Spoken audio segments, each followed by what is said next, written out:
మహేశ్వరి కూడా చెప్తానంటుంది. అలా ఒకరోజు చెప్పావంటే నేను ఇంకా చెప్పలేదు, అమ్మాయి నాకు ఇంకా కలవలేదు అది ఇది అంటాడు. మనడు ఒక సేమ్ కాలేజ్ కదా, వీళ్ళ క్లాస్ రూమ్ ఏమో పైన వాళ్ళదేం కింద. రోజు మామూలుగా మనకి బ్రేక్లు ఉంటాయి కదా, ఆ బ్రేక్ టైంలో వెళ్ళి చూసేవాడు. ఒక వారం రోజులు దూరం నుంచే చూస్తూ ఉండేవాడు మనోడు అమ్మాయిని. చెప్పడానికి వీడికి ధైర్యం చాలదు.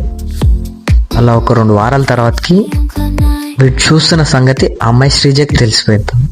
అమ్మాయి కూడా చూడడం స్టార్ట్ చేస్తుంది, వీడి కోసం పైకి రావడం స్టార్ట్ చేస్తుంది. అలా ఇద్దరు ఒకరొకరు చూసుకునేవాళ్ళు.